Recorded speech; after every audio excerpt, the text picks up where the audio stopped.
सम्मान करना तिरंगे का जब जब इसका जिक्र आता है, क्योंकि ये हवा से नहीं शहीदों की आखिरी सांसों से लहराता है। मैंने इस कविता में शहीदों के कुछ अंश पिरोए हैं जो इस प्रकार हैं। आजादी ऐसे ही नहीं मिलती। वो मंगल पांडे थे जो भारत मां की अस्मिता के लिए निर्भीक होकर अंग्रेजों से लड़ गए।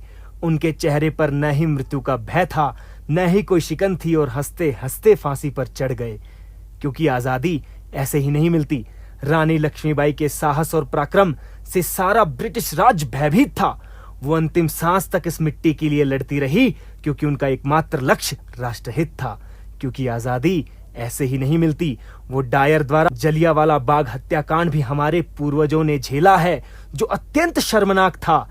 लेकिन 20 वर्ष तक इंतजार किया और लंदन जाकर उस डायर का वध किया। वो सरदार उधम सिंह बड़ा धैर्यवान था। क्योंकि आजादी ऐसे ही नहीं मिलती। सुभाष चंद्र बोस जी ने आजाद हिंद फौज बनाई।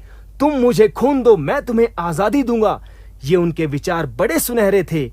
भारत मां के लाल लाला लाजपत राय जी पर जो लाठियां पड़ी, उनके घाव भी बड़े गहरे थे। क्योंकि आजादी ऐसे ही नहीं मिलती। आजादी को लिखने के लिए शाही नहीं, खून चाहिए। आजाद भगत, राम प्रसाद बिस्मिल, अशफाक उल्लाह खान सजुनून चाहिए, जो देश पर मरते मरते भी ये कह दें कि मां मुझे माफ करना, मैं तेरे लिए इतना ही कर पाया।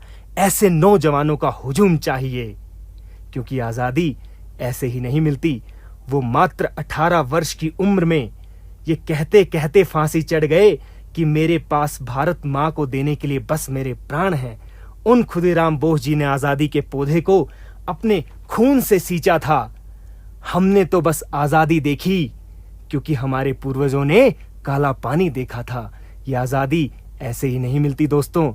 इस आजादी का सम्मान करना सीखें, क्योंकि लाखों लाख माएं आखिरी बार अपने बेटों से नहीं मिल पाई, तब जाके ये आजादी मिली है। क्रांतिकारियों ने अपनी रातों की नींद त्याग दी ताकि हम चैन से सो सकें। अब देश के लिए मरने की नहीं, जीने की जरूरत है।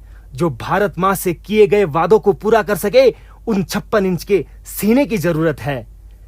माफ करना दोस्तों, कुछ गलतियां हुई तो, क्योंकि कम समय में इतना ही लिख पाता। मेरी कलम में शाही कम थी और शहीदों के नाम ज्यादा। जय हिंद।